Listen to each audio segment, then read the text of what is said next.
I asked my publishers why should we go in a big bus. It's strange because I'm a quiet guy in a small town in Ireland, and to arrive suddenly in New York with a big rock star bus with pictures from the book. And it was a big bus with just me. Like the bus was 30 foot long and there was 5 beds and just me, and I don't sleep on the bus. So it was very strange. But I enjoyed this because it was like an advertisement driving around the country. So everywhere we go, when we stop the bus, just to get a coffee or something, people come to take photos with the bus, and when we come back to the bus there could be 50 kids around, so it was strange. But I had a good time, and we went to theaters all over America, and I would do my show. And then we'd get back on the bus like rock stars. And the driver of the bus, he said that before we got the bus it was a rock band. And he said it was crazy. And he said my tour was the best tour of his life, because we were in bed by 9:30 every night. And I was having tea, but before me it was drink and beer and parties all night. So he was very happy.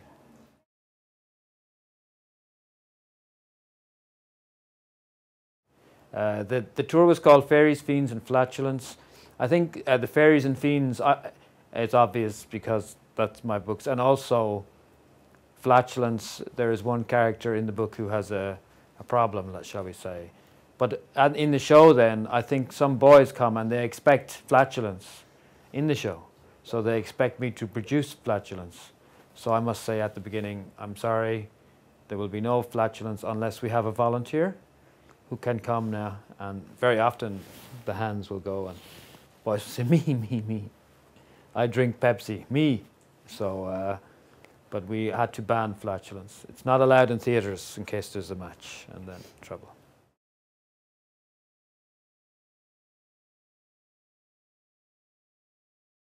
Well, I think it's very important for children or for young people when they're reading a book to realize that if someone does something that's not good, that there's a consequence for this.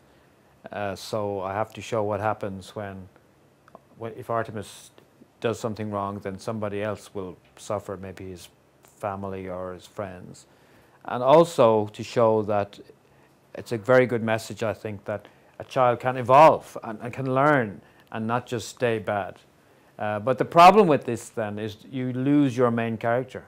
So your main character, the anti-hero, slowly becomes nicer and nicer and nicer.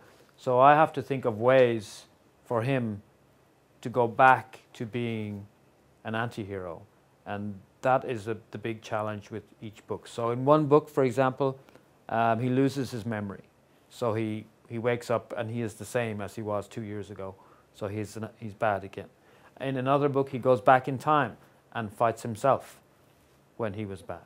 So you have to find tricks to do that. And when I have no more tricks, then it's finished. When he becomes a nice guy, just a moral person who helps other people, then he is finished and I will move on.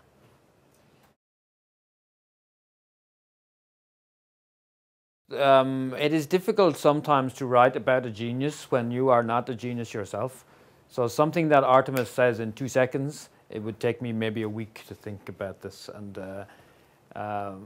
so there's not, maybe Artemis is in a way, he behaves like I wish sometimes I could behave. He's very clever, he dresses really well, he likes opera and classical music.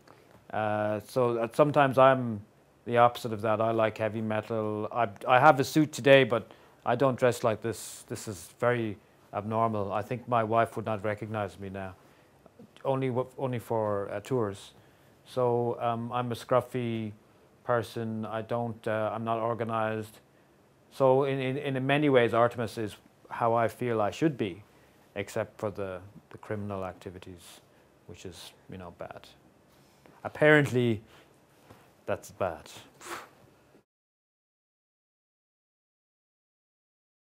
My children are not interested in reading my work. They say, "No, thank you, Papa.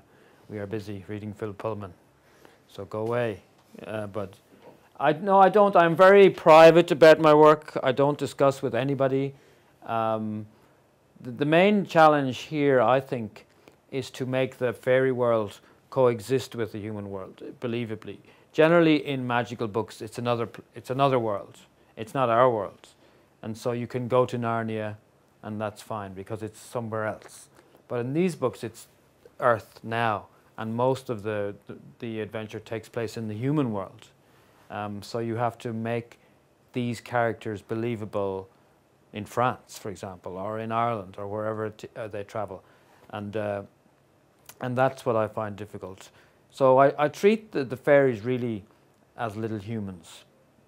They have problems, they have phobias, they have bad days, and they're not like some fairies that are very wise and mystical and just, they grant you wishes and they have a magic sword. It's not like that. These are guys who are real people with real personalities, and that helps the kids believe them, because if they believe in the people, then they believe in what the cars they drive and the computers they have, and they accept it. It's easier for them to accept.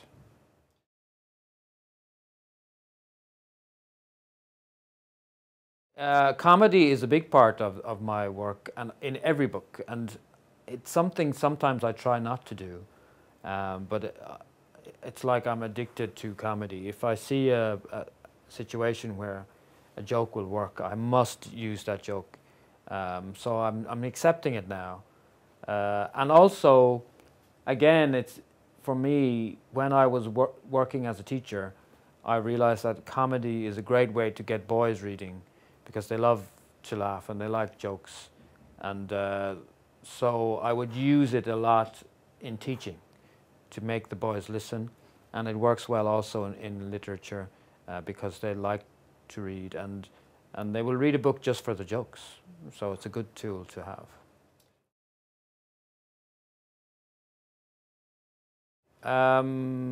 I have one coming in summer. After that, I don't know. Maybe in a few years' time I will do some more, but I need a break. So maybe I will send him to boarding school in Switzerland or something, or prison, so I can have a break. And maybe it's time to do another series. But no more anti-heroes. I think I've done that now. But none of my characters, I don't really tend to go for the straightforward hero. And they always have some problems. So they're not just super guys with lovely hair and, muscles. There's always, I like to go for the intellectual heroes. So they, brain rather than muscles. They're working on the script now for the first movie. I think it's difficult for them because for Hollywood to write a movie about someone who's not a hero for kids, that's a problem, I think, and that their brains are finding it difficult to deal with this. And I'm saying, look at Huckleberry Finn. There's an anti-hero, that children love, but they are just finding it hard to understand why do kids like this guy? We can't have a movie about a guy who's bad. It's impossible for us. So I think there have been about 7 scripts so far, and it's not ready yet.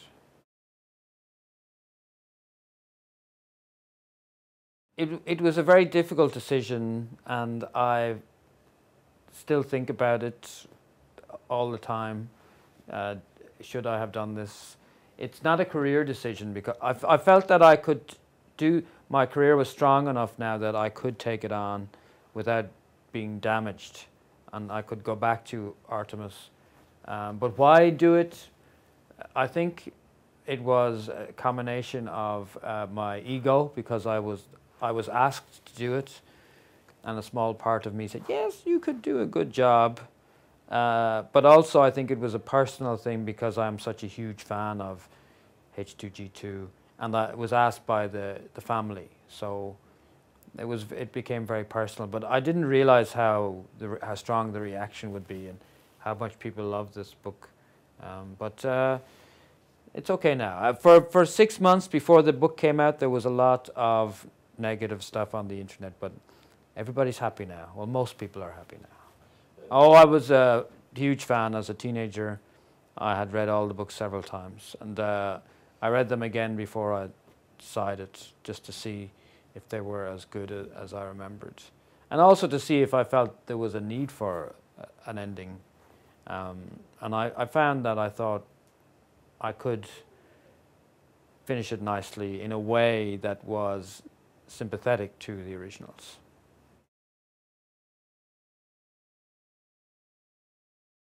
It's a little bit older, I think. Not so much. I think most people read Hitchhiker when they're about 17. So I would imagine this to be aimed at the late teens, or young adults, so 17 to 25. Although, when I've done my readings around the States, most people who come are my age, you know, mid-40s, who read the books when they came out first, when they were 15 or 16. So that seems to be the big audience. Well, usually in my books, I don't really hold back on the vocabulary when I'm writing. And then sometimes my editor will say, oh, that's too much, we need to change this word. And so I approached it the same way. I thought I will just write the book, and if I go too simple, or, you know, if I'm writing and it seems like a children's book, my editor will tell me. But that didn't happen. Everybody was very happy. And also, many of the words, I make them up. That's the fantastic thing about this book. I invented, 120 words, which is a nightmare for translators. I feel sorry for the guy who has to translate this into French. And he's going, what's this word? People, the emails I get, is this a real word? Is this a real word? I don't know this word. What is this word? I hate you. Goodbye. So it's funny. I enjoy it, but I don't think the translator enjoyed it.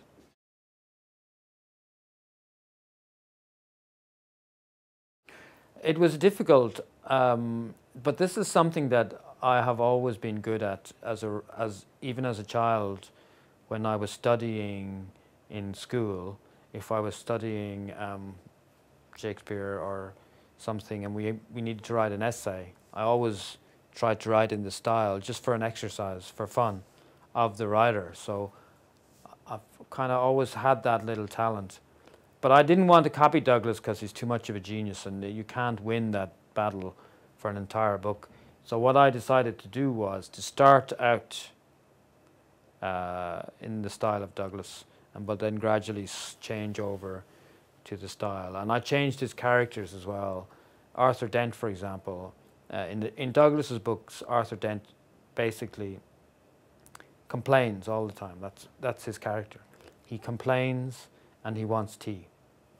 And I decided that he needed something more now, and so he has a daughter, and this makes it very easy for him to have a focus outside himself and his own needs. So he focused on saving his daughter, and in that way, and it's very natural because I think that's what Douglas would have done. And then this way he becomes more sympathetic because he's not always worrying about himself. I think originally when Arthur Dent nobody died, nobody cared because they were so tired of him. Where's my tea? For 5 books. They were happy he's dead, which is not good. So I wanted to make him a little more sympathetic. Well, I think the easiest one to fit into modern culture was Zaphod Beeblebrox, because he is very like a reality show contestant who wants to be famous, and that is their whole raison d'etre, is to be famous, and it doesn't matter that behind the fame there's nothing. I think 20 years ago, if you wanted to be famous, you needed to sing or act or something. But now, all you need to do is get a camera and you can be famous. And Zaphod is like this. He just wants to be famous. So he fits in very well. He doesn't seem dated. He seems very current and relevant to me. So I really had a lot of fun with him. I don't know. I think it has the potential. I think a very good way to continue this series would be every 2 years you ask somebody new and someone who maybe is very unexpected to write one. And then it becomes like an homage to the original series, and people realize how beloved it is. So I would not do any more, but I think they should ask someone new, because it has so many fans that it would be very easy to find a writer to do it, I think. I have one guitar. I'm learning. I can play 2 chords, but my brother is a guitar player. He's teaching me at the moment. He is not very happy with his students because I'm not very good. I have no coordination, so I can do one hand at a time, but not the 2 together, which is a problem apparently. That and illegal activities are problems. But my goal is to play. But there's a bet in our family that all the brothers-in-law have to play one song. So I'm learning to play a song now. I thought nice simple song like Bohemian Rhapsody. That's easy. How hard can that be? It's an easy one. So, but I'm enjoying it, taking some time to learn an instrument.